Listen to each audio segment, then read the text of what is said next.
주님의 이름으로 하나님 말씀 증거하도록 하겠습니다. 성경 말씀 마태복음 5장 38절에서 42절까지 말씀.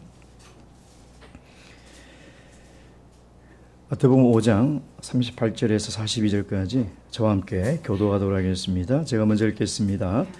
또 눈은 눈으로 이는 이로 갚으라 하였다는 것을 너희가 들었으나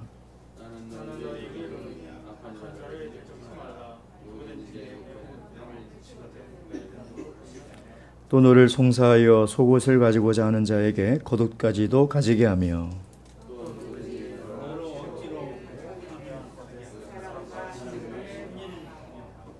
다 읽겠습니다. 시작. 내게 구하는 자에게 주며 내게 꾸고자 하는 자에게 거절하지 말라. 아멘.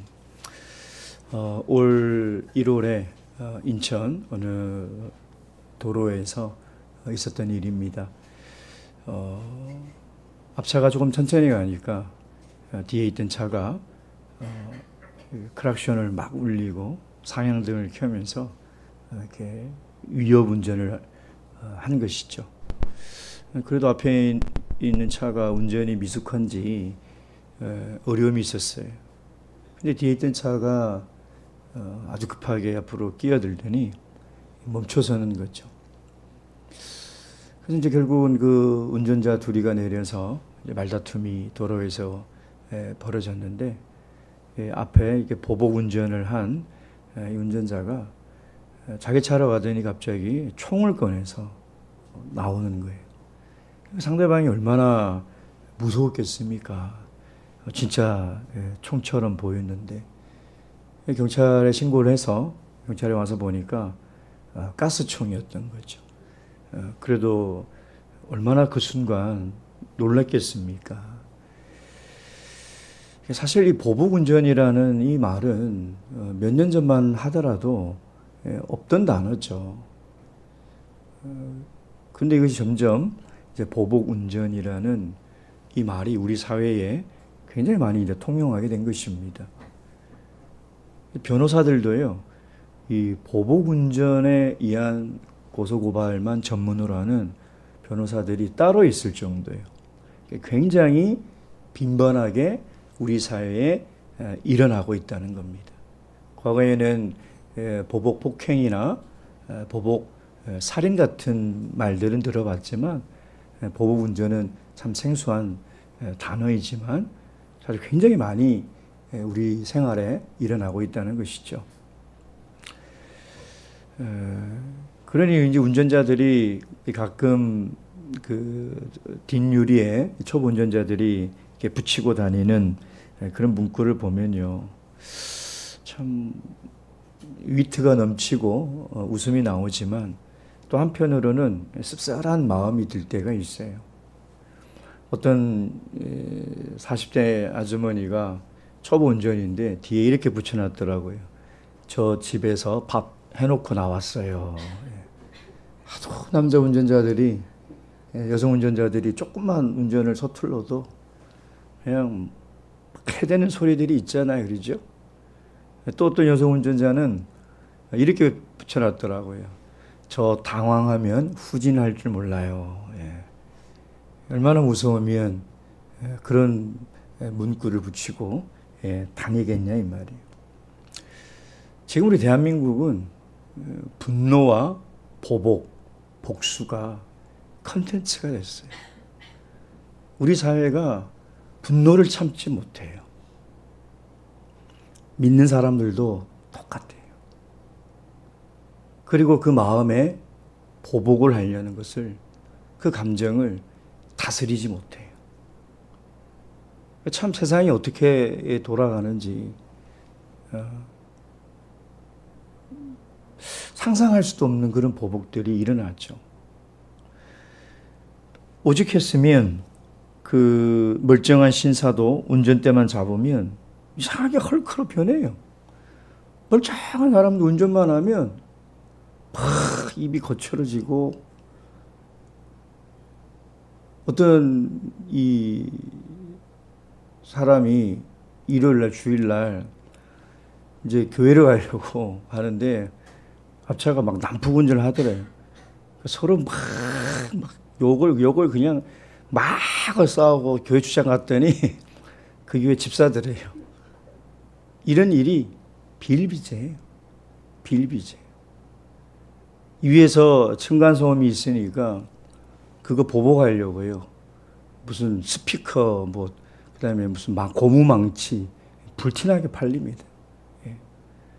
오늘도 뉴스를 보니까 위에 아래층이 흡연을 해서 그 좀 얘기했다고 아주 현관문 앞에 이상한 물질을 다 그냥 뿌려놓고 그 창문에다가 아주 그 휘발성 강한 물질을 뿌려놨다는 거죠.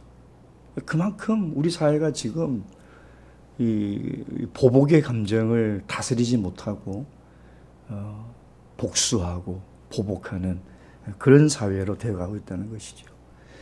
사실은 이 보복과 복수는요, 동서고금을 막론하고 문학 작품의 굉장히 중요한 모티브입니다. 이 보복이라는 것이요. 권선징악. 이게 굉장히 중요한 주제거든요. 올 초에 인기리에 방영됐던 모범택시나 더글로리 같은 이 드라마를 왜 사람들이 좋아할까? 제가 이렇게 생각을 해보면 악한 사람은 보복을 당해야 된다라고 생각을 해요. 그렇잖아요. 근데 사실 그 드라마에 나오는 내용은 법치국가에서는 허용이 안 됩니다. 사적인 복수는 허용이 안 돼요. 모범택시 같은 경우도 보세요. 법이 집행하지 못하니 그 주인공이 집행하잖아요. 그 보는 사람들이 카타르시스를 느끼는 거예요. 왜? 우리 마음속에는요, 악한 사람은 당해야 된다. 그런 사람은 보복받아도 되고 복수를 당해도 된다. 심지어 그리스도인들도 그렇게 생각해요. 그렇게 생각하는 그리스도인은 어떻게 할까요? 똑같아요. 그 사람 보복하고 복수해야 성이 풀리는 거죠. 근데 예수님은 오늘 뭐라고 얘기하고 있습니까? 복수를 하지 말라는 거예요. 예수님은 어떤 보복이나 복수도 하지 말라는 거예요. 심지어 그 대상이 악한 자라고 할지라도. 사실 산상수훈의 말씀을 설교하는 것이 참 어렵습니다. 왜냐하면 성도들이 이 말씀을 진지하게 안 들어요. 왜 안 듣는지 알아요? 비현실적이라고 생각하는 거죠. 어떻게 사람이 그렇게 살아갈 수 있냐라는 거죠. 근데 그런 마음을 가지고 이 말씀을 들으면 아무 의미가 없어요. 여러분, 예수님께서 우리에게 이 말씀을 하셨을 때 우리가 지키지도 못할 말씀을 우리에게 하셨겠냐 이 말이에요. 그러니 우리가 하나님의 말씀을 대하는 이 자세부터 잘못됐기 때문에 말씀을 아무리 많이 들어도 그 말씀대로 살아가지 못하는 거예요. 왜? 그는 그렇게 살아갈 수 없다라고 이미 내 마음속에 정해놨기 때문에. 도저히 그렇게 살아가는 것은 불가능하다고 정해놨기 때문이라는 것이죠. 저희들이 최근에 믿음의 조상인 아브라함의 일생을 쭉 따라오지 않았습니까? 아브라함의 인생에 있어서 제일 어려운 시험이 뭐였냐면 모리아 산에 그 아들 이삭을 바치라는 하나님의 명령이었어요. 근데 그 말씀은 사실 이삭을 바치라는 말이 아니에요. 그 말씀을 곰곰이 묵상해 보면 자기 자신을 바치라는 거예요. 하나님께 드리라는 거거든요. 여러분, 아브라함의 일생에 있어서 이 모리아 산으로 올라가는 그 길이 제일 힘든 길이었어요. 최고봉이죠. 마찬가지로 지금 산상수훈의 최고봉이 뭐냐? 오늘 본문의 말씀이에요. 악한 자에게 대적하지 말라. 보복하지 말라. 그것도 힘든데 예수님 한 걸음 더 나가서 뭐라고 얘기하냐면 그 다음 줄부터면 원수도 사랑하라는. 원수도 사랑. 근데 우리는 원수는 차치하고도 옆에 있는 형제도 사랑하지 못해서 원수로 만들고 있고, 이게 오늘날 우리 그리스도인들의 신앙의 현 주소라는 겁니다. 아브라함에게 모리아산으로 올라가는 그 길이 인생의 가장 큰 도전이요, 가장 어려운 숙제였지만 하나님은 아브라함이 못할 것을 명령하지 않았다는 거예요. 그것을 순종했을 때 아브라함은 하나님께 인정받는 사람이 되지 않았습니까? 어쩌면 오늘 이 산상수훈의 가장 최고봉이 가장 어려운 거예요. 이게 우리 모든 그리스도인의 가장 큰 도전인과 동시에 기독교의 핵심이에요. 이게 기독교의 핵심이에요. 그리고 성령의 능력이 절실히 필요한 말씀이라는 거죠. 이 말씀은 절대 우리가 가지고 있는 심성, 우리가 가지고 있는 본성으로는 죽었다 깨어나도 흉내조차 내지 못하는 겁니다. 성령이 도와주셔야 되는 거죠. 오늘 예수님께서 우리에게 말씀하시는 이 보복하지 말라, 이게 도대체 무슨 의미인가? 왜 예수님은 이렇게 어려운 말씀을 하셨는가? 이게 굉장히 중요한 내용이거든요. 방금 내가 말씀했던 것처럼 기독교의 핵심이에요. 그러니까 우리가 예수 그리스도를 믿는 본질이고 우리 신앙의 최고봉이며 우리 신앙의 핵심이라는 거예요. 우리가 아무리 기도를 열심히 하고 아무리 예배를 드려도 이 정상의 길로 걸어 올라가지 않는다면 사실 우리 신앙의 행위는요, 다 외식적인 것이고 다 가식적인 거예요. 그리고 열심히 신앙생활을 하는 이유는 이 산상수훈의 최고봉을 올라가기 위한 것이죠. 오늘 주님께서 우리에게 하신 이 말씀의 의미가 뭔지를 우리가 한번 보도록 하겠습니다. 이 산상수훈의 패턴은 똑같아요. 지금 유대인들, 서기관과 바리새인들이 이 말씀을 어떻게 해석하고 있느냐, 그걸 항상 먼저 이야기를 하고 있거든요. 38절 먼저 읽도록 하겠습니다. 38절 시작. 또 눈은 눈으로 이는 이로 갚으라 하였다는 것을 너희가 들었으나. 들었다는 건 뭐냐면 너희가 구약의 모세 율법을 통해서 이렇게 듣고 배웠다는 거예요. 그 근거 구절이 어디 있느냐? 출애굽기 21장 22절에서 25절. 출애굽기 21장 22절에서 25절 말씀. 22절에서 25절 다 함께 읽겠습니다. 시작. 사람이 서로 싸우다가 아이벤 여인을 다쳐 낙태케 하였으나 다른 해가 없으면 그 남편의 청구대로 반드시 벌금을 내되 재판장의 판결을 쫓아낼 것이니라. 그러나 다른 해가 있으면 갚되 생명은 생명으로, 눈은 눈으로, 이는 이로, 손은 손으로, 발은 발로, 대온 것은 대음으로, 상하게 한 것은 상함으로, 때린 것은 때림으로 갚을지니라. 하나님께서 모세에게 율법을 주시면서 이 법을 주신 거죠. 그래서 지금 마태복음 이 5장에 너희가 들었으나 눈은 눈으로 이는 이로 갚으라는 걸 들었으나, 이 말은 이 출애굽기 21장을 얘기하는 거예요. 그리고 레위기 24장 19절에도 있고요. 신명기 말씀 보겠습니다. 신명기 19장 21절. 이제 이 광야 2세대들에게 가나안에 들어가서 지켜야 될 율법의 갱신, 그 모세의 마지막 고별 설교에 나오죠. 21절. 신명기 19장 21절 다시 읽겠습니다. 시작. 내 눈이 긍휼히 보지 말라. 생명은 생명으로, 눈은 눈으로, 이는 이로, 손은 손으로, 발은 발로니라. 이것을 동해 보복법이라고 합니다. 같은 곳을 해하는 법. 이것을 동해 보복법이라고 하는 것이죠.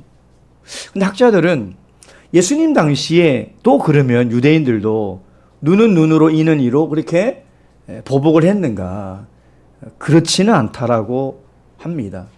왜냐하면 시대가 흘러가면서 정말 그 부분을 상해하는 것이 아니라 물질로 피해를 보상하는 법으로 발전했다는 것이죠. 그 근거가 출애굽기 21장 26절 27절에 있습니다.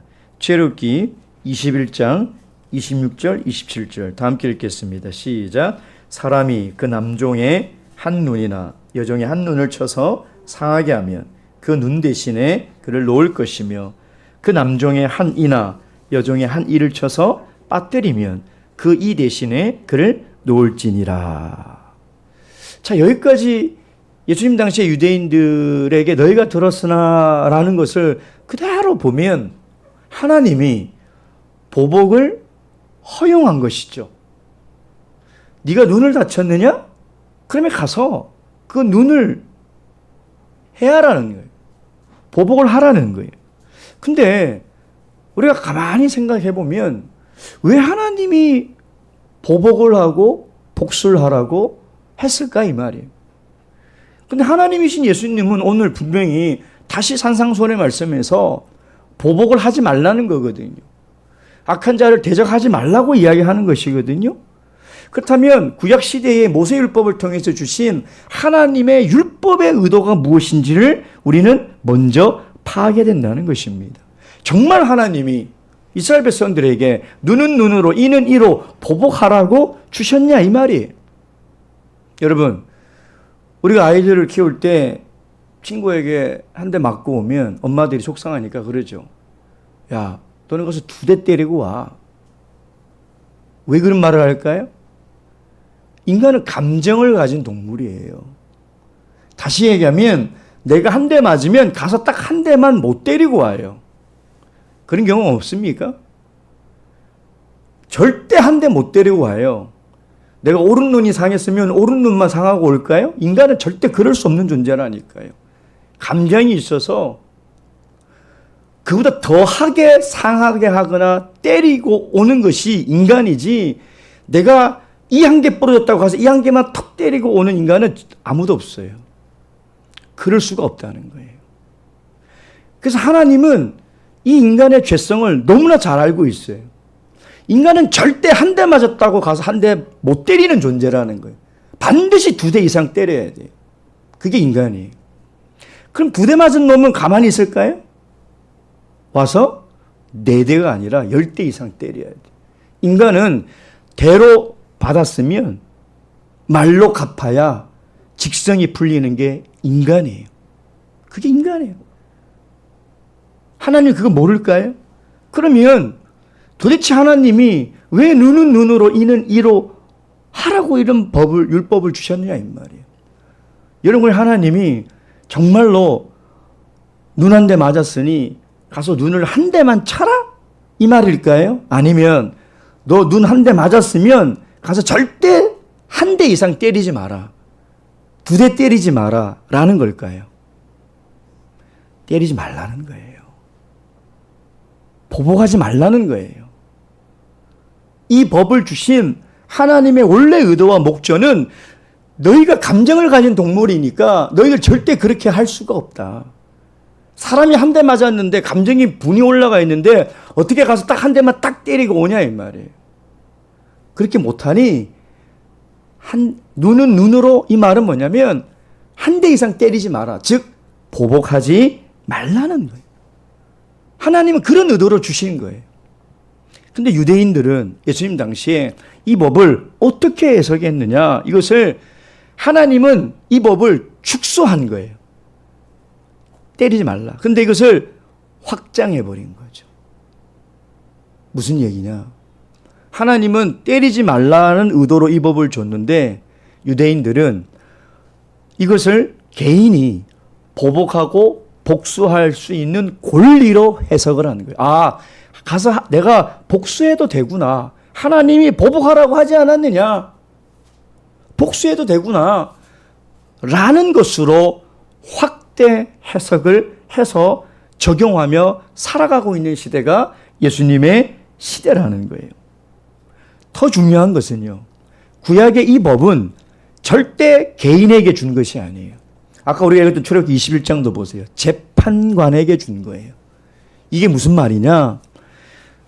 눈 한 대 맞은 사람이 와서 억울하다고 호소할 때, 판결을 내릴 때 거기에 상응하는 기준으로 재판을 하라는 거예요. 개인에게 준 법이 아니에요. 개인에게 줘서 너 한 대 맞았으니 너도 가서 똑같이 한 대 때려라 라고 주신 법이 아니라는 거예요. 근데 유대인들은 이걸 하나님이 개인에게 주셨으니 우리는 복수할 권리가 있다, 이렇게 해석을 하는 거죠. 하나님은 이런 다툼이 일어났을 때 분쟁이 일어나지 않도록 공평하게 잘 처리하도록 이 법을 주신 것인데 그것을 확장해 버린 거죠. 자, 예를 들면 힘없는 사람이 자기 닭 한 마리를 누가 빼앗아 갔어요. 그럼 힘없는 사람은요, 재판관에 찾아가도 힘이 없으니까 재판관이 공의롭지 못하면 어떻게 할까요? 닭 한 마리 뺏겼는데도 닭 한 마리도 못 찾아와요. 힘이 없으면. 근데 세상에 권력이 있는 사람은요, 닭 한 마리가 사라졌잖아요? 옆집에 가서 뭘 가져올까요? 소를 가져온다니까요. 여러분, 지금 우리 사회에 일어나고 있는 이 사건들을 가만히 보세요. 힘없는 사람은 계속 손해를 봐요. 힘없는 사람은 내가 재산을 빼앗기고 내가 신체에 상해를 입어도요, 그만큼의 보상을 못 받아요. 힘 있는 사람은요, 조금만 내가 상해를 입어도 어마어마한 보상을 받는다는 거죠. 지금같이 문명이 발달한 시대도 이러한데 지금 수천 년 전에는 얼마나 더 심했겠냐 이 말이에요. 그러니까 하나님은 그렇게 하지 말라는, 한 대 맞은 약자를 보호해야 되고 작은 것을 빼앗긴 자를 보호하고 많은 힘을 가진 자들이 강포하지 않도록, 그 범위를 넘어가지 않도록 하나님께서 주신 거예요. 만약에 하나님이 이렇게 얘기하지 않으면 그 사회가 어떻게 될까요? 복수는 또 뭐를 낳아요? 복수는 복수를 낳아요. 제가 어릴 때 중국 무협 영화가 엄청 유행했었거든요. 이소룡, 성룡 나오는. 그 모든 영화의 주제가 뭔지 알아요? 아버지 원수 갚으러 온 거예요. 아버지 원수 갚으려고 어릴 때부터 연마해가지고 다 아버지 원수 갚는 거예요. 하나님이 이 법을 안 주시면 사람은요, 대를 이어서 원수를 갚아요. 대를 이어서. 그러면 우리 사회가 어떻게 되겠냐? 이 세상이 어떻게 되겠냐? 그래서 하나님은 그걸 막으시려고 이 법을 주신 거예요. 원수 갚지 말고 대적하지 말라라고 주신 것인데 지금 유대인들은 하나님의 율법을 주신 의도를 모르고 지금 그것을 확대 개인적으로 적용해서 이야기를 하고 있는 것이죠. 그러니 이 보복하는 것을 자기의 권리로 생각을 하고 있다는 겁니다. 유대인들은 지금까지도 이 모세오경의 율법을 개인의 권리로 해석을 하기 때문에 이 보복의 악순환이 끊어지지 않는 거예요. 여러분, 지금 이스라엘 땅에요, 유대인이, 이스라엘이 팔레스타인 테러 분자를 잡아서 감옥에 넣잖아요. 그러면 바로 그 다음날 어느 시가지 어느 상점에서 자살 폭탄 테러가 반드시 일어납니다. 우린 지금 모르죠. 이스라엘이라는 나라는요, 자살 폭탄 테러가 우리나라 교통사고처럼 일어나는 것이. 제가 갔을 때 제 호텔 옆에서 폭탄 테러가 일어났어요. 새벽에 자는데 꽝! 그 아침에 새벽 일같이 내가 로비에 물어봤더니 폭탄 테러가 일어났대요. 저는 또 궁금한 걸 못 참거든요. 그때 혼자 갔죠. 새벽에 봤더니 놀란 게 깨끗하게 싹 정리되어 있고 파편 한 조각 없어요. 그래서 와서 물어봤더니 늘 있는 일이래. 우리가 교통사고 크게 빵 나면 그 다음날 가면 흔적이 있어요, 없어요? 없어요. 깨끗하게 정리하고 아무 일도 없는 것처럼 우리는 일상생활을 하고 그 도로를 또 달려가거든요. 사람이 죽어서 낙하로 쭉 해놓은 자리를 그냥 차들 지나가잖아요. 그러지 않나요? 이스라엘이 그런 나라라니까요. 그러니까 테러범을 하나 잡아넣으면 폭탄 테러를 해요. 그럼 이스라엘이 어떻게 할까요? 그 다음날 바로 전투기 띄워가지고 가자지구 미사일 쏴요. 그 다음날 어떻게 할까요? 팔레스타인에서 또 미사일 한 발 날라요. 그럼 이스라엘에서 10발 쏴요. 우리 뉴스에 안 나와서 우리는 모르죠. 그게 일상생활처럼 일어나는 나라가 이스라엘이에요. 왜 그럴까요? 이 말씀을 보복하고 복수할 수 있다는 권리로 아직도 해석하고 있다는 거예요. 그러니 하나님의 말씀을 제대로 알지 못하는 것이 한 개인의 비극일 뿐만 아니라 한 민족의 비극까지. 지금 서기관과 바리새인들이 하나님의 말씀을 잘못 해석해서 그들에게 가르친 결과가 얼마나 끔찍한 결과인지를 우리가 알아야 된다는 거예요. 자, 근데 예수님은 이 보복에 대해서 어떻게 해석을 하고 있냐? 39절 말씀 보겠습니다. 39절. 다 함께 읽겠습니다. 시작. 나는 너희에게 이르노니 악한 자를 대적하지 말라. 누구든지 내 오른뺨을 치거든 왼편도 돌려대며. 이 보복의 법칙은 사실 이 타리오의 법칙이라고 하는데요. 아주 고대 국가 때부터 정의사회 구현을 위해서, 사회 질서를 위해서 있었던 법이에요. 그 바벨론의 함무라비 법전에도 나오고요. 이슬람의 그 코란 거기도 나옵니다. 그래서 이슬람은 지금도 내가 팔 하나를 이렇게 사람을 상해를 입혔잖아요. 지금도 팔을 잘라요. 이슬람 나라는요. 팔 자르고 코 자릅니다. 실제로 그래요. 예. 뭘 근거로요? 이걸 근거로 그렇게 합니다. 예. 예수님 뭐라고 얘기해요? 뭐라고 얘기하고 있습니까? 나는 너희에게 이르노니. 이 말은 너희는 그렇게 들었지만 나는 너희들이 잘못 알고 있는 율법에 대해서 내가 정확하게 설명하겠다는 거예요. 나는 율법을 폐하러 온 것이 아니라 너희들이 불완전하게 알고 있는 율법을 완전하게 하려고 왔다는 거죠. 그걸 선언했잖아요, 지금요. 그래서 그 완전한 율법의 의미가 뭔지를 아냐? 하고 지금 이야기를 하고 있는 거죠. 그래, 구약에 너희 조상들이 받았던 눈은 눈으로 이는 이라는 그 동해 보복의 그 법을 너희들이 잘못 해석하고 있는데 내가 그걸 바르게 해석을 하겠다. 그 말씀이죠. 결론이 뭐예요? 보복하지 말라는 거죠. 보복하지 말라. 악한 자를 대적하지 말라. 예수님의 말씀이에요. 대적한다는 것은 저항한다는 뜻이에요. 반항한다, 대항한다 이런 뜻이거든요. 근데 문제는 뭐냐면 여기서 이야기는 도대체 악한 자가 누구냐는 거죠. 악한 자가 누구냐. 어떤 잘못된 해석의 신학자들은 이것을 굉장히 오해하는 경우가 많아요. 여기 악한 자에게는 사탄의 세력이나 마귀는 포함되어 있지 않습니다. 자, 성경 말씀 야고보서 4장 7절 말씀 보겠습니다. 야고보서 4장 7절 말씀.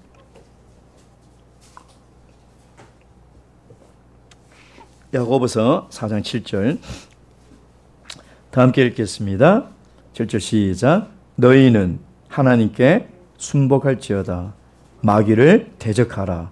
그래야만 너희를 피하리라.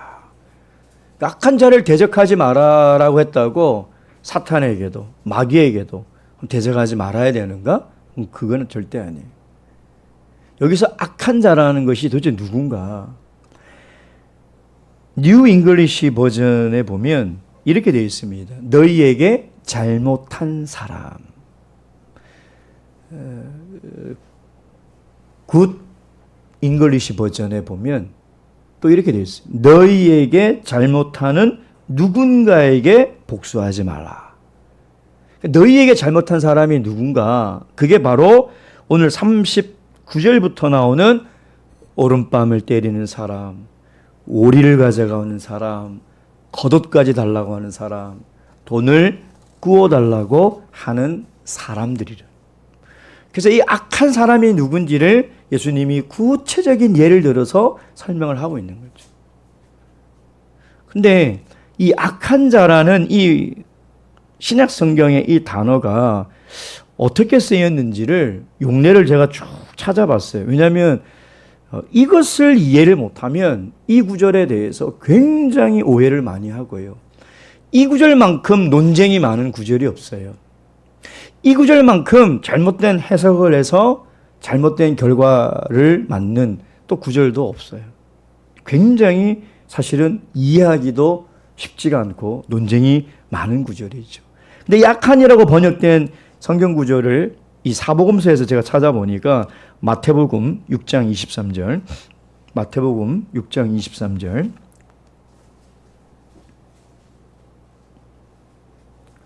마태복음 6장 23절 함께 읽겠습니다. 시작. 눈이 나쁘면 온몸이 어두울 것이니 그러므로 내게 있는 빛이 어두우면 그 어둠이 얼마나 더하겠느냐. 여기서 눈이 나쁘면 할 때 이 나쁘면이 악한이라는 뜻이에요. 악한. 우리가 마태복음 5장에 읽은 이 악한이라는 뜻이죠. 자, 7장 17절 말씀. 7장 17절. 다 함께 읽겠습니다. 시작. 이와 같이 좋은 나무마다 아름다운 열매를 맺고 못된 나무가 나쁜 열매를 맺나니. 여기서 나쁜이라는 뜻이 마태복음 5장에 나온 악한이라는 뜻을 가지고 있어요. 하나만 더 보겠습니다. 마태복음 12장 34절 말씀. 12장 34절 말씀. 다 함께 읽겠습니다. 시작. 독사의 자식들아 너희는 악하니 어떻게 선한 말을 할 수 있느냐? 이는 마음에 가득한 것을 입으로 말함이라. 그래서 악한이라는 헬라어 포네로스라는 이 단어인데 이 단어를 마태가 언제 썼느냐라고 쭉 찾아봐서 이 용례를 정리를 해보니 이 단어의 의미가 뭐냐면 영적으로 타락한 심성을 가지고 선과 악을 구별하지 못하고 타락한 심성으로 살아가는 사람들에게 이 악하다는 포레로스라는 이 단어를 쓰고 있다는 거죠. 그럼 예수님이 오늘 이 악한 자를 대적하지 말라는 말은 그런 사람들, 영적으로 타락해서 타락한 심성을 가지고 선과 악을 구별하지 못하는 그런 삶을 살아가는 사람들을 이야기하고 있다는 거예요.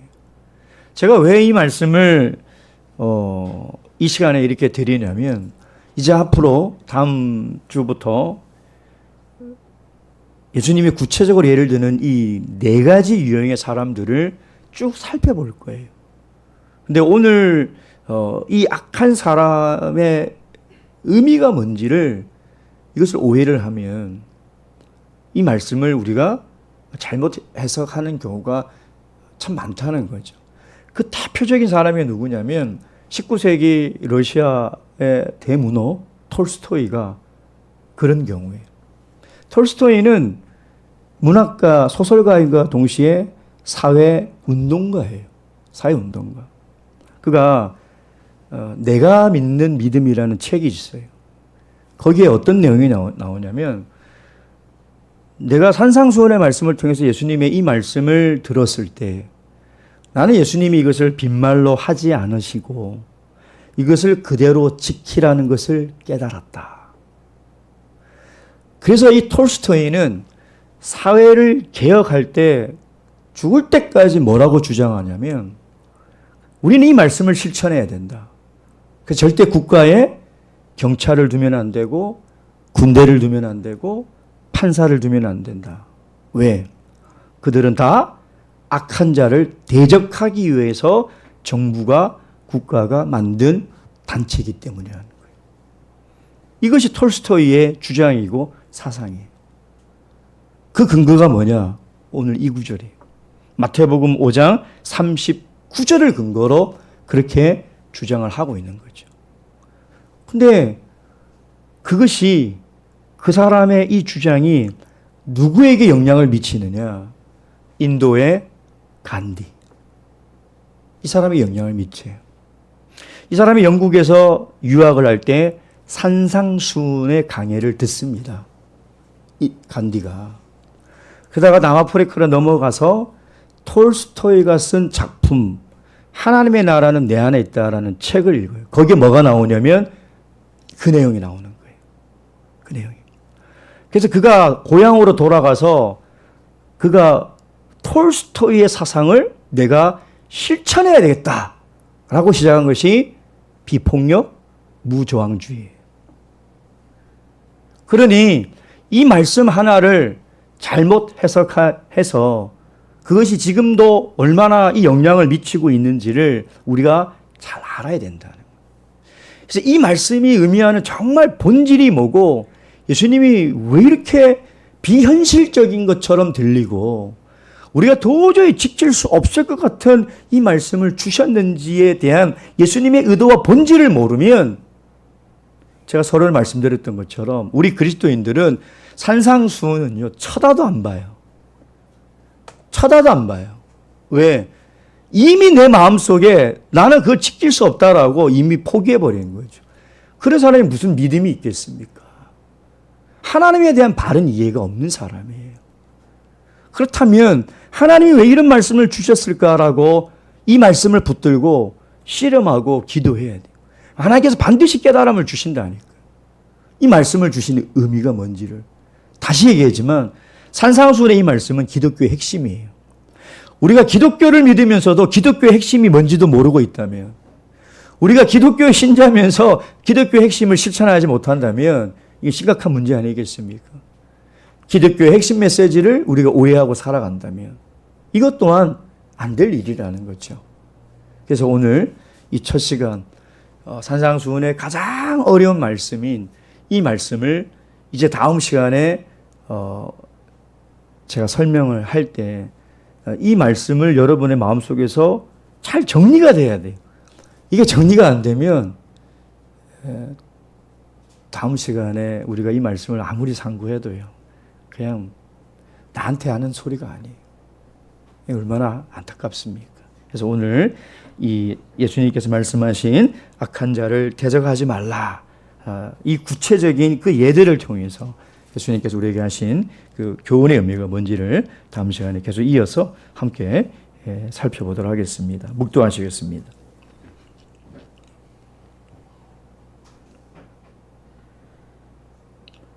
할렐루야. 아멘. 찬송가 506장 찬양하시겠습니다.